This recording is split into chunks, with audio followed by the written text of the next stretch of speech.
সময় এসেছে ভোটের অধিকার প্রতিষ্ঠার, নির্বাচনে জনগণ সিদ্ধান্ত নেবে দেশ চালাবে কারা, তারেক রহমান। পাসপোর্টের জন্য পুলিশ ভেরিফিকেশন বাতিল ও আইনশৃঙ্খলা পরিস্থিতি উন্নতির নির্দেশ ডিসি সম্মেলনে ডক্টর ইউনূস।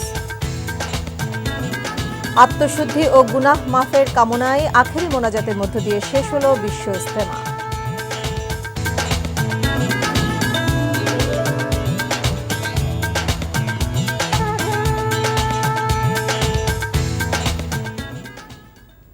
আসসালামু আলাইকুম।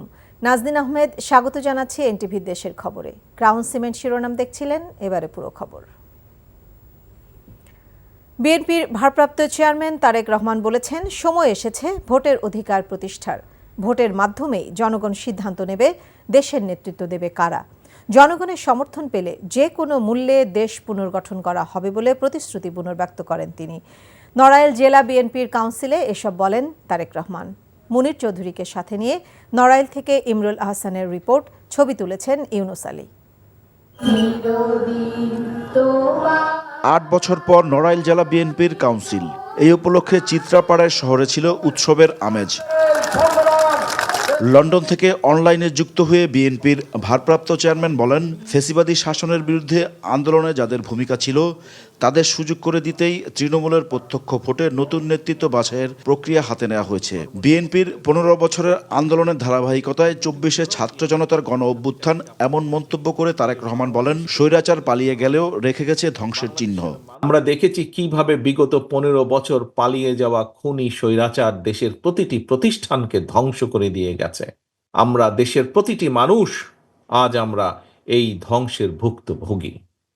এখন আজ যেমন আমরা এখানে একত্রিত হয়েছি আজ প্রকৃত নেতৃত্বকে বাছাই করে নেবার জন্য, যারা আগামী দিনে বিএনপিকে নেতৃত্ব দিবে নড়াইলের মাটিতে। সামনে সময় এসেছে প্রকৃত নেতৃত্বকে, দেশের নেতৃত্ব যারা দিবে তাদেরকেও বাছাই করার সময় এসেছে। মানুষ ভোটের অপেক্ষায় আছে মন্তব্য করে তিনি বলেন, জনগণের সিদ্ধান্ত নেবে রাষ্ট্র পরিচালনা করবে কারা। গণতান্ত্রিক প্রক্রিয়ার মাধ্যমে বাংলাদেশের মানুষ তাদের ভবিষ্যৎ নেতৃত্বকে, কারা এই দেশের নেতৃত্ব দিবে, কারা বাংলাদেশের মানুষের রাজনৈতিক অধিকারকে প্রতিষ্ঠিত করবে, কারা বাংলাদেশের মানুষের, সাধারণ মানুষের, প্রান্তিক মানুষের অর্থনৈতিক মুক্তি অর্জনে সহযোগিতা করবে, সেই নেতৃত্বকে বাছাই করার সময় এসেছে। এবং সেটি কি, কোন প্রক্রিয়া? গণতান্ত্রিকভাবে, অর্থাৎ জাতীয় নির্বাচন বা ভোটের প্রক্রিয়ার মাধ্যমে বাংলাদেশের মানুষ সেই নেতৃত্বকে বাছাই করে নেবে। সব সংকটে বিএনপি মানুষের পাশে দাঁড়িয়েছে উল্লেখ করে তারেক রহমান বলেন, এবারও মানুষ বিএনপির দিকেই তাকিয়ে আছে। বলেন, শুধু দল পুনর্গঠনই নয়, দেশকেও পুনর্গঠন করতে চান তারা। সামনের দিনে আমরা বাংলাদেশের মানুষের আস্থা অর্জনের মাধ্যমে ৩১ দফার আলোকে আমরা দেশকে গড়ে তুলব। কারণ আমাদের সামনে এখন একটি প্রায়োরিটি, আমাদের সামনে এখন একটি লক্ষ্য, একটি উদ্দেশ্য, সেটি বাংলাদেশকে পুনর্গঠন করা। নির্বাচন ও সংস্কার ইস্যুতে আরও একবার দলের অবস্থান তুলে ধরলেন তারেক রহমান। বলেন, ভোট দেরিতে হলে নানামুখী ষড়যন্ত্র ও সংকট বাড়বে। নির্বাচনের প্রস্তুতি নেওয়ার আহ্বান জানিয়ে নেতাকর্মীদের উদ্দেশ্যে বললেন, নির্বাচনে বৈতরণী পার করতে হলে জয় করতে হবে মানুষের মন। Imrul Ahsan, NTV news, Narail. আত্মশুদ্ধি ও গুনাহ মাফের ফরিয়াদ কামনা করে আখেরি মোনাজাত হয়েছে টঙ্গী তুরাগ তীরে। বিশ্ব ইজতেমার দ্বিতীয় পর্বের আখেরি মোনাজাতে অংশ নেন হাজার হাজার মানুষ। দুপুর ১২টা ৩৮ শুরু হওয়া মোনাজাত চলে প্রায় ২৪ মিনিট। মোনাজাত পরিচালনা করেন মাওলানা ইউসুফ বিন সাদ। নাজিবুর রহমানের রিপোর্ট। ঘড়ির কাঁটায় বেলা ১২টার পর জনসমুদ্রে হঠাৎ নেমে আসে পিন পতন নীরবতা। যে যেখানে ছিলেন সেখানে দাঁড়িয়ে কিংবা বসে হাত তোলেন মহান আল্লাহর দরবারে।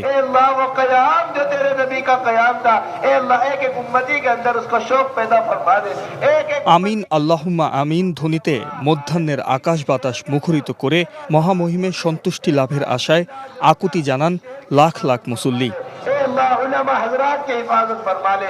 মাওলানা সাদ অনুসারীদের ইজতেমার আখেরি মোনাজাত পরিচালনা করেন মাওলানা ইউসুফ বিন সাদ। প্রায় ২৪ মিনিট ধরে চলে আখেরি মোনাজাত। রোববার সকালে চারিদিক থেকে অনেক মুসল্লি টঙ্গীতে পৌঁছান।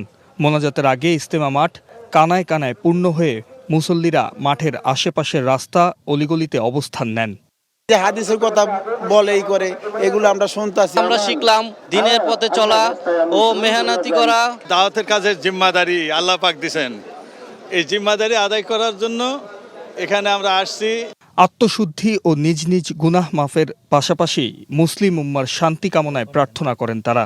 আল্লাহর কাছে ক্ষমা চাই, আল্লাহ ক্ষমা করুন সবার।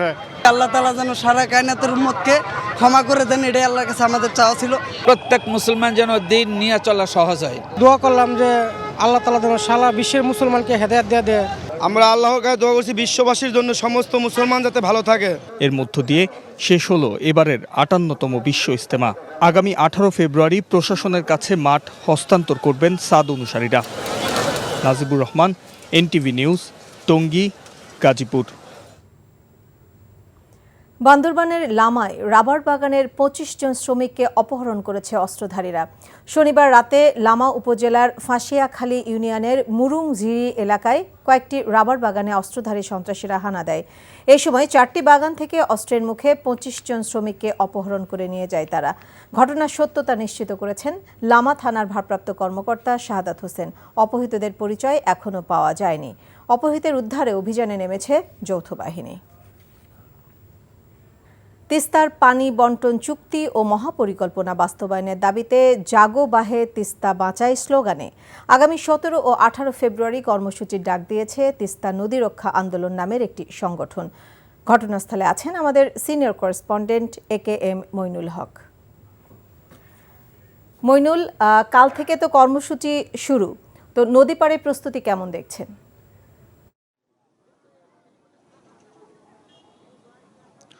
নাজদিন, নদী পাড়ের যদি কর্মসূচির কথা বলি, যেহেতু কাল সকাল থেকেই এই টানা 48 ঘন্টার এই কর্মসূচি উদ্বোধন করা হবে, শেষ মুহূর্তে কিন্তু যারা এই বিভিন্ন স্থাপনার কাজ করছেন, নির্মাণ কাজ করছেন, তাদের মধ্যে খুবই আমরা ব্যস্ততা লক্ষ্য করছি, যেন তাদের মধ্যে যেন দম ফেলার ফুসরত নাই। ইতিমধ্যেই যদি আমি একটু দেখাতে চাই, দেখবেন যে ইতিমধ্যেই কিন্তু এখানে তাঁবু নির্মাণ করা হয়েছে, সামিয়ানা নির্মাণ করা হয়েছে, এবং এখানে যে দূর দূরান্ত থেকে যে মানুষজন আসবে তারা যেন মানে সুপেয় পানির যেন কোনো সমস্যায় না পড়ে, এ কারণে পানির লাইন এখানে টানা হয়েছে। এবং সেই সাথে তারা কিন্তু এখানে বিদ্যুতের যে ব্যবস্থা, সেই বিদ্যুতের লাইন টানা হয়েছে। আর বিদ্যুৎ যদি সরবরাহ না থাকে, সে কারণে কিন্তু জেনারেটর ব্যবস্থা করা হয়েছে। এখানে মঞ্চ নির্মাণের কাজ চলছে, সাউন্ড সিস্টেম, LED স্ক্রিন, এবং সেই সাথে মানে সর্বশেষ যদি বলি তাহলে বলতে হবে যে কাল সকাল থেকে যে লোকজন আসবে তারা যেন এখানে সুন্দরভাবে থাকতে পারে, অবস্থান করতে পারে, খাবার খেতে পারে। খাওয়ার টেন্ট নির্মাণ করা হয়েছে, এখানে মেডিকেল ক্যাম্প স্থাপন করা হয়েছে, এবং যে আয়োজক যে রয়েছে তিস্তা নদী রক্ষা আন্দোলনের প্রধান সমন্বয়কারী অধ্যক্ষ আসাদুল হাবিবুল, তার নেতৃত্বে শত শত স্বেচ্ছাসেবক এখানে কাজ করছেন। এবং যে 10টি পয়েন্টে যে লোকজন অবস্থান করবেন তাদের জন্য নিরাপত্তা সহ খাদ্য সরবরাহ, স্বাস্থ্যগত বিভিন্ন বিষয়গুলো যেন দেখায়। এবং সেই সাথে যেহেতু মির্জা ফখরুল ইসলাম আলমগীর এখানে সশরীরে আসবেন এবং জাতীয় অনেক নেতৃবৃন্দ আসবেন, তাদের দেখভালের জন্য কিন্তু এবং তাদের অবস্থানের জন্য কিন্তু এখানে অনেক কিছু ইতিমধ্যেই নির্মাণ করা হয়েছে। অর্থাৎ তিস্তার চর জুড়ে যেন একটি সুন্দর একটা যেন মেলা বসেছে, এ ধরনের একটি চিত্র আমরা দেখছি। নাজদিন, জানছিলাম তিস্তার পানি বন্টন চুক্তি ও মহাপরিকল্পনা বাস্তবায়নের দাবিতে কর্মসূচির খবর। দিনাজপুরের হিলি সীমান্তের রেলওয়ে ব্রিজের সংস্কার কাজে বাধা দেওয়ার অভিযোগ উঠেছে BSF-এর বিরুদ্ধে। বিজিবি জানায়, হিলি সীমান্তের ধরন্দা রেলওয়ে ব্রিজের নিচের অংশের পাথর সরে যাওয়ায় সংস্কার কাজ শুরু করে রেলওয়ে কর্তৃপক্ষ। শ্রমিকেরা গত কয়েকদিন ধরে এই সংস্কার কাজ করলেও গতকাল বিকেলে কোনো কারণ ছাড়াই হিলি BSF ক্যাম্পের সদস্যরা কাজ বন্ধ করার হুমকি দেয়। বিষয়টি জানার পর BSF-এর সাথে আলোচনা করে বিজিবি। পরে কাজ শুরু করতে শ্রমিকদের আবারও নির্দেশ দেয় বিজিবি। মহান মুক্তিযুদ্ধের সর্বাধিনায়ক জেনারেল অবসরপ্রাপ্ত মোহাম্মদ আতাউল গনি ওসমানীর ৪১তম মৃত্যুবার্ষিকীতে পুষ্পস্তবক ও শ্রদ্ধাঞ্জলি অর্পণ করেছে বাংলাদেশ সেনাবাহিনী। সকালে সিলেট হযরত শাহজালাল রহমতুল্লাহ আলাইহির মাজারে জেনারেল এমএজি ওসমানীর সমাধিস্থলে পুষ্পস্তবক অর্পণ করেন জেনারেল অফিসার কমান্ডিং ১৭ পদাতিক ডিভিশন ও Sylhet area commander major general আ.শ.ম রিদওয়ানুর রহমান। এ সময় বাংলাদেশ সেনাবাহিনীর একটি চৌকস দল গার্ড অফ অনারের মাধ্যমে সম্মান প্রদর্শন করে। অনুষ্ঠান শেষে জেনারেল ওসমানীর রুহের মাগফিরাত এবং দেশ ও জাতির মঙ্গল কামনা করে মোনাজাত করা হয়।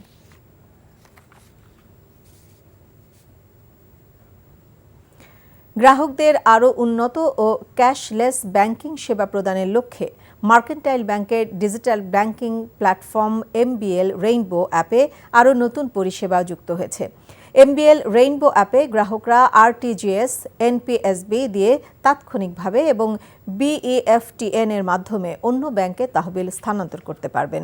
পাশাপাশি মোবাইল ফাইন্যান্সিয়াল সার্ভিসেও তহবিল স্থানান্তর করতে পারবেন। এই সেবাগুলো উদ্বোধন উপলক্ষে মার্কেন্টাইল ব্যাংকের প্রধান কার্যালয়ে এক অনাড়ম্বর অনুষ্ঠানের আয়োজন করা হয়। ব্যাংকের ব্যবস্থাপনা পরিচালক মতিউল হাসান গ্রাহকদের জন্য নতুন এই অ্যাপের উদ্বোধন করেন। রাস্তা ও ড্রেনেজ প্রকল্পে অনিয়ম দুর্নীতির অভিযোগে ময়মনসিংহ সিটি কর্পোরেশনে অভিযান চালিয়েছে দুর্নীতি দমন কমিশন। সকালে অভিযানে দুদক কার্যালয়ের একটি প্রতিনিধি দল সিটি কর্পোরেশন কার্যালয়ে গেলে বিব্রতকর পরিস্থিতিতে পড়েন কর্পোরেশন কর্মকর্তারা। পরে সেখান থেকে তথ্য সংগ্রহ করে নগরীর আমলাপাড়া ড্রেন ও রাস্তা নির্মাণ কাজ পরিমাপ করে প্রাথমিকভাবে অনিয়মের কথা জানান দুদকের সহকারী পরিচালক রাজু মোহাম্মদ সরওয়ার হোসেন।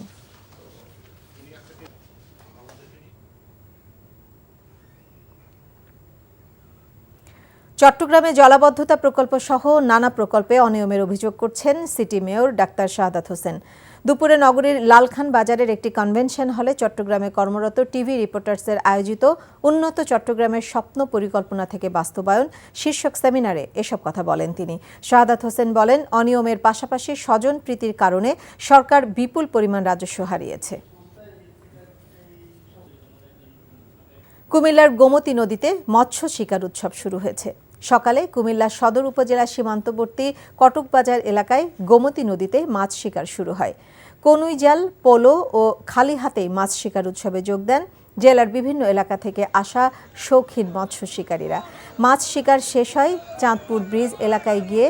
বছরের এই সময়টাতে গোমতীর পানি একেবারে তলানিতে গিয়ে ঠেকে, আর তাতে মাছ শিকারের উপযুক্ত সময় হয়ে ওঠে।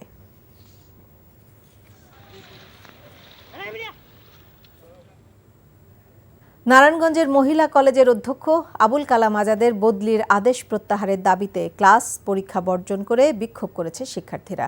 দুপুরে কলেজ ক্যাম্পাসে বিক্ষোভ করেন শিক্ষার্থীরা। বক্তারা বলেন, বৈষম্য বিরোধী ছাত্র আন্দোলনের সময় শিক্ষার্থীদের বিভিন্নভাবে অনুপ্রাণিত এবং উৎসাহ দিয়েছেন অধ্যক্ষ আবুল কালাম আজাদ। বিক্ষোভ মিছিল শেষে শিক্ষার্থীরা জেলা প্রশাসকের কাছে স্মারকলিপি প্রদান করে।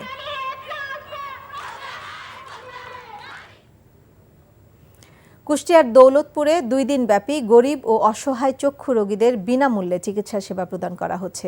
সকাল থেকে নাসিরউদ্দিন বিশ্বাস কল্যাণ ট্রাস্টের অর্থায়নে শুরু হওয়া এই চিকিৎসা ক্যাম্পের উদ্বোধন করেন নাসিরউদ্দিন বিশ্বাস কল্যাণ ট্রাস্টের সভাপতি আনোয়ারা বিশ্বাস।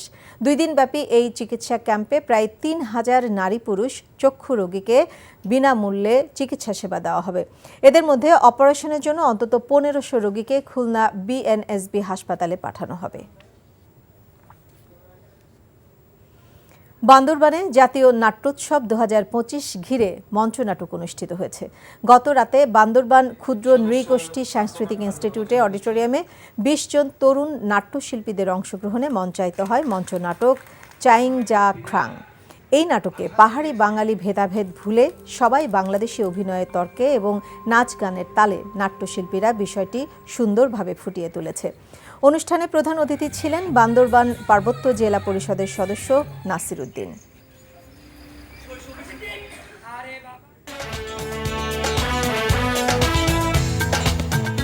সময় এসেছে ভোটের অধিকার প্রতিষ্ঠা। নির্বাচনেই জনগণ সিদ্ধান্ত নেবে দেশ চালাবে কারা, তারেক রহমান।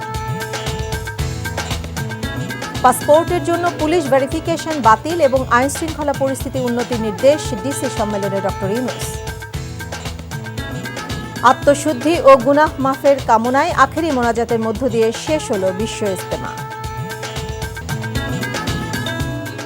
এই ছিল দেশের খবরে। এই খবরের ভিডিও সহ আপডেট জানতে ভিজিট করুন এনটিভি অনলাইন www.ntvbd.com।